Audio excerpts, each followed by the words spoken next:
Hello મિત્રો, આ tasty અને ક્રિસ્પી નાસ્તો બનાવવા માટે આપણે 2 મીડિયમ સાઇઝના કાચા બટેટા લેવાના છે। બટેટાની છાલ ઉતારી અને સરસ રીતે ધોઈ લઈશું। પછી મોટા કાણાવાળી ખમણી લઈ અને આપણે બંને બટેટાને ખમણી લેવાના છે। આપણે લચ્છાવાળા બટેટા જોઈએ છે।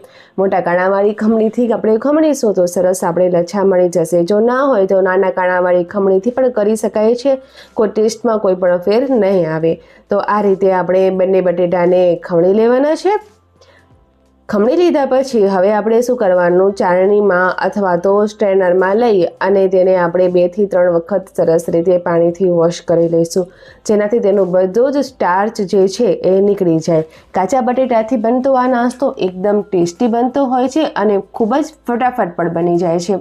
અહીં તમે જોઈ શકો છો 2 થી 3 વખત ધોયા બાદ આપણા બટેટા એકદમ સરસ રીતે રેડી થઈ ગયા છે।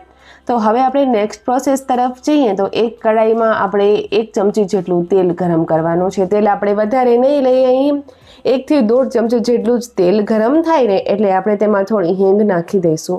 હિંગથી ખૂબ જ સરસ ફ્લેવર આવશે।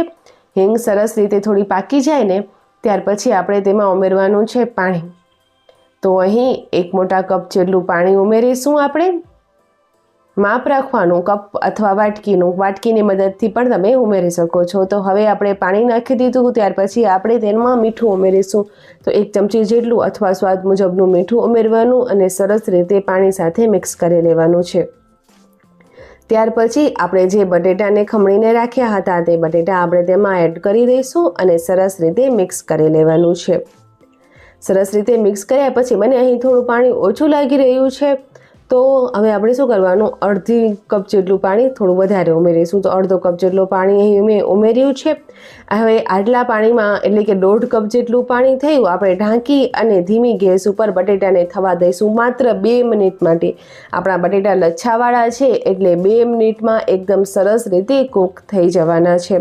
તો અહીં કાચા બટેટા આપણા એકદમ સરસ રીતે કૂક થઈ ગયા છે, સોફ્ટ થઈ ગયા છે। તો હવે આપણે તેમાં ઉમેરીશું લીલા મરચાં। તો અહીં 2 મોરા લીલા મરચાં લીધા છે, બિલકુલ પણ તીખાશ નથી એમાં। અને તેની સાથે આપણે ધાણા ઉમેરીશું અને 1 કપ જેટલી સોજી।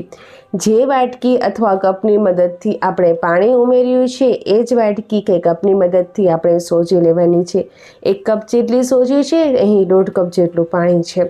હવે આપણે સોજીને માત્ર 2 મિનિટ સુધી સરસ રીતે મિક્સ કરી લેવાની છે। ગેસની ફ્લેમ આપણે એકદમ ધીમી રાખી છે અને આપણે અહીં તેને મિક્સ કરી રહ્યા છીએ। માત્ર 2 મિનિટમાં જ સોજી બધું જ પાણી ઓબ્ઝર્વ કરી લેશે અને આપણે જેવું મિશ્રણ જોઈએ છીએ તેવું જ મિશ્રણ રેડી થઈ જશે। તો હવે આ સ્ટેજ પર મેં ગેસની ફ્લેમને બંધ કરી દીધી છે અને સરસ રીતે મિક્સ કરી રહી છું। સરસ રીતે મિક્સ થઈ જાય એટલે આપણે તેને નવશેકું ઠંડુ થવા દેવાનું છે। આપણે હાથથી અડી શકીએ એટલું ઠંડુ થાય ત્યાં સુધી આપણે તેને ઠંડુ થવા દઈશું।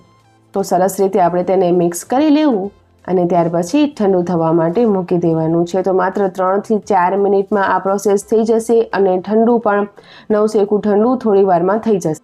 હવે આપણે લઈશું કોઈ પણ ટ્રે કે થાળી કે કોઈ પણ ખુલ્લા મોઢાવાળું વાસણ તમે લઈ શકો છો, જેમાં આપણે આ મિશ્રણને સરસ રીતે સેટ કરી શકીએ છો। તો અહીં મેં ટ્રે લીધી છે, તમે ઈચ્છો તો થાળીમાં પણ આ પ્રોસેસ કરી શકો છો। બધું જ આપણે જે મિશ્રણ રેડી કરીને રાખ્યું છે બટેકા અને સોજીનું, તેને આપણે આ ટ્રેમાં લઈ લઈશું। પછી તવીતાની મદદથી કે વાટકીની મદદથી કોઈ પણ ફ્લેટ સરફેસવાળા વાસણની મદદથી આ રીતે સેટ કરી દેવાનું। હાથની મદદથી પણ આપણે સરસ રીતે આ કરી શકીએ છીએ।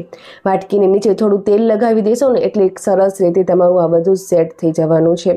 તો આ રીતે બધી સાઈડે સરખું આવે એ રીતે આપણે સેટ કરી લેવાનું છે અને આપણે તેને ઠંડુ થવા દઈશું। લગભગ થોડીક વાર માટે, અડધા કલાક માટે આપણે તેને એમ જ ઠંડુ થવા દઈએ। તમને નાસ્તો બનાવવાની જલ્દી હોય તો થોડી વાર માટે ફ્રીજમાં પણ મૂકી શકો છો। ઠંડુ થશે એટલે એકદમ સરસ રીતે સેટ થઈ જવાનું છે।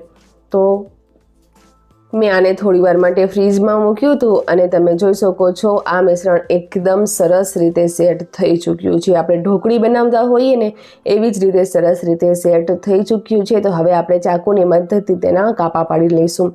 તો તમે જે શેપમાં ઈચ્છો એ શેપમાં તમે આ નાસ્તો બનાવી શકો છો। ફિંગર ચિપ્સ જેવા લાંબા લાંબા તમારે આના ટુકડા કરવા હોય તો પણ કરી શકાય છે। હું અહીં સ્ક્વેર શેપ આપી રહી છું। તો સરસ રીતે આપણે અહીં શેપ આપી દીધું છે. તમે જોઈ શકો છો એકદમ સરસ રીતે આ નાસ્તો સેટ થઈ ચૂક્યો છે. તો બસ આવી જ રીતે આપણે તેના શેપ કરી લેવાના અને બધું જ નાસ્તો ટ્રેમાંથી છૂટો કરી લઈશું. આ નાસ્તો ખૂબ જ જલ્દી બની જાય છે. તમે એક વખત બનાવશો તો વારંવાર બનાવવાની ઈચ્છા થશે. એટલું ટેસ્ટી, ક્રિસ્પી અને બધાને ભાવે એવો આ નાસ્તો છે. પ્લસ પોઈન્ટ તો એ છે કે હવે તમારે આ તમને કાલે બનાવવું હોય અથવા પરમ દિવસે એકવાર નાસ્તો કરવો હોય તો 2 થી 3 દિવસ માટે આરામથી આને ફ્રીજમાં સ્ટોર કરી શકીએ છીએ. જ્યારે પણ ઈચ્છા થાય ત્યારે આપણે તેને ફ્રાય કરી લેવાનું. હવે તેલ ગરમ કરવા માટે આપણે મૂકી દીધું છે. તેલ ગરમ થાય એટલે આપણે તેને તળી લેવાનું છે. તો અહીં તેલ ગરમ થઈ ગયું છે. અહીં હું આને એક ફ્રાઈંગ પેનમાં તળી રહી છું. તમે ઈચ્છો તો એકદમ વધારે ડીપ ફ્રાય પણ કરી શકો છો. એક સાથે જેટલો નાસ્તો આવે તે આપણે નાખી દઈશું અને ગેસની ફ્લેમ આપણે મીડિયમ ટુ લો રાખવાની છે અને સરસ રીતે બંને સાઈડથી ક્રિસ્પી થાય, બ્રાઉન કલરનું થાય ત્યાં સુધી આપણે તેને થવા દેવાનું છે. લગભગ તમારે 5 થી 6 મિનિટ લાગશે. એટલે 5 થી 6 મિનિટમાં આ નાસ્તો બંને સાઈડથી ક્રિસ્પી થઈ જશે.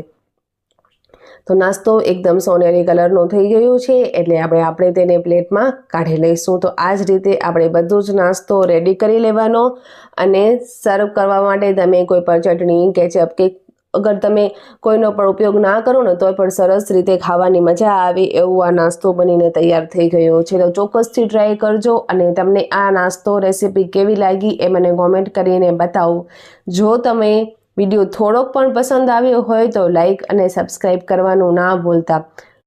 તો હવે આપણે મળીએ નેક્સ્ટ વિડીયોમાં. ત્યાં સુધી એન્જોય કરો, સારું બનાવો, સારું ખાઓ. Thank you.